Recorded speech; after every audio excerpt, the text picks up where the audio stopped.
street skateboarding exists as it does now because of Rodney Mullen. Rodney Mullen invented all of the modern street skating tricks. I mean, he's the godfather of all that's current. And we watch him and just be like, he's doing stuff that no one has even thought of or could do if they put their mind to it. Rodney Mullen did more for the actual act of skateboarding probably than anyone in the history of the sport. By constantly pushing the realm of what is possible, Rodney Mullen has permanently changed the sport of skateboarding.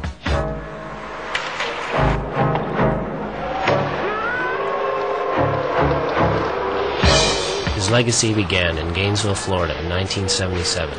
My dad, he was a dentist, and he would always say, "Look, man, I just treated a guy last week who had head trauma from going down this hill. There's nowhere in the world you're going to skateboard. Just do something valid like golf or tennis or baseball." But one night, I came down crying, and could I please, just one last chance, So he goes, "Okay, but only if you wear full pads, and the first time you get hurt, you have to stop." So New Year's Day, the surf shop was open, and I went there and got my first board.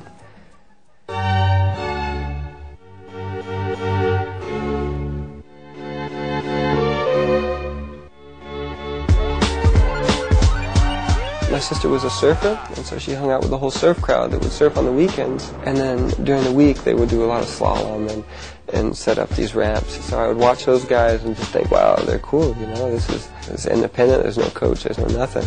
So I picked up really, really quick, but of course I'm compulsive, so that's all I can think about. I just focus, and you get good really fast.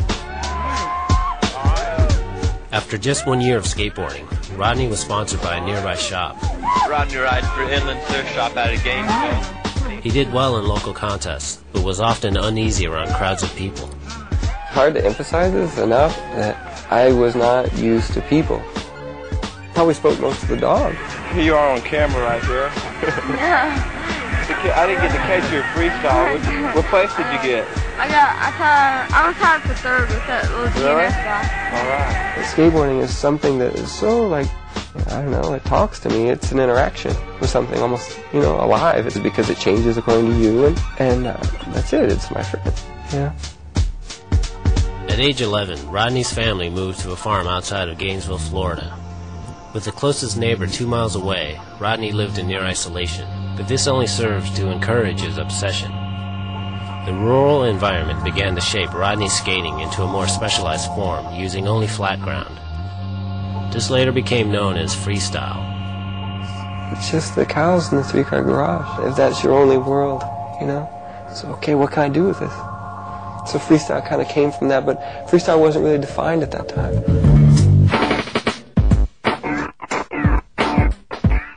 We weren't just freestylers, we were just skateboarders. But we'd enter flatland contests, and that was called freestyle. We also might enter high jump. We might do slalom. We might do downhill. We might do bull riding too, all in the same day, and we'd enter every event. As they structured it, it got more and more toward just little tricks, and then the guys who skated pools moved into vert, and the guys who organized the routines moved more into freestyle, and that's when it became delineated. As he concentrated more and more on freestyle, Rodney progressed faster than ever. Soon, many established pros began taking notice of him. It was obvious that he had spent a lot of time in his garage, I would guess, or somewhere, just practicing many, many hours each day, you could tell. Probably the most crucial time, maybe in my life, was July in 79 to that August in 80. I think it was probably the most creative time for me, where I came up with most stuff, like helipops and Caspers and all these things. They all happened in that year. By the time he entered his first pro contest in 1980, his very technical brand of skating had already left most of the dance and gymnastic-oriented freestylers far behind. So I go out there and I'm looking at everyone, and because I hadn't seen anyone, and they didn't seem very good. And then I look at Steve, and yeah, he's gnarly. So it was between us. I think I won because I got little kid points. His upset victory at the Oasis contest over legendary pro Steve Rocco was more proof to the skateboarding world that Rodney was a force to be reckoned with. The precision and consistency he did things is just unparalleled. It's hard to get mad at something like that. He was going to take it to a level that, I couldn't take it to. Skating was just his life. It's all he wanted to do.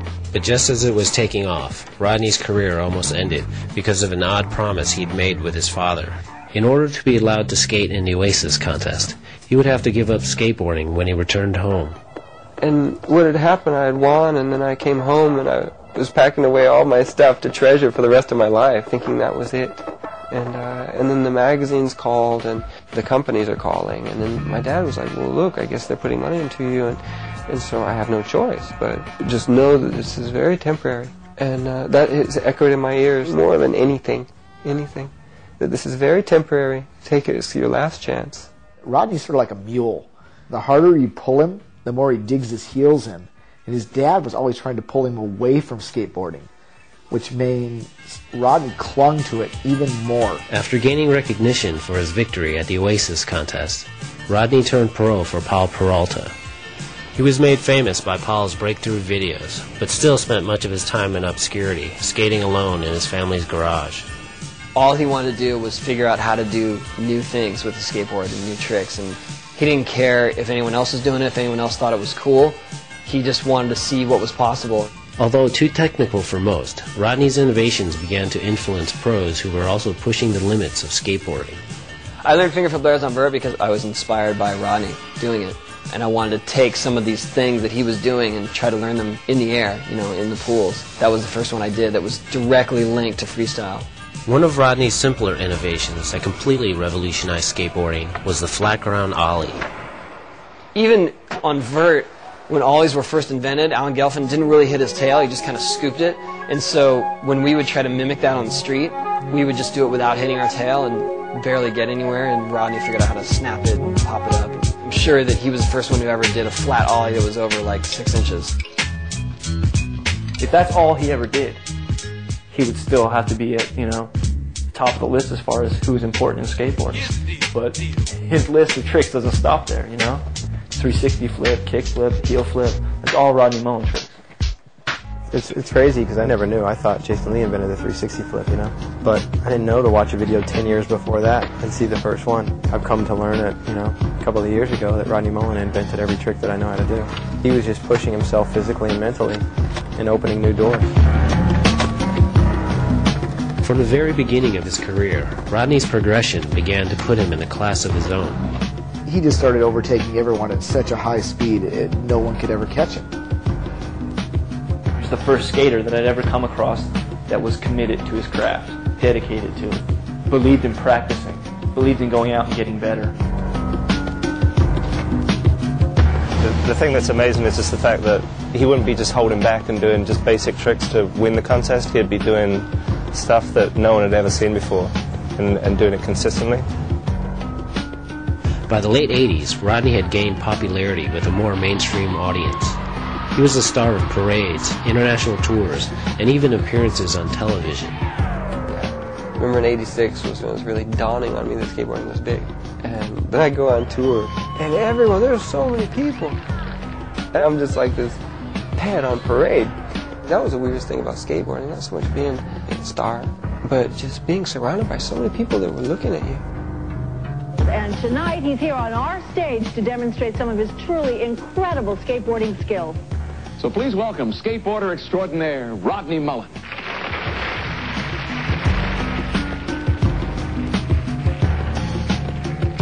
Despite all of his success, Rodney's father still insisted that skateboarding was not a legitimate career.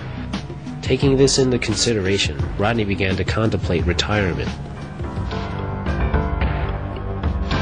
By then I was in college and I was doing so much for Swatch watches and they were flying me all over the world. That's how I was getting most of the money that I had.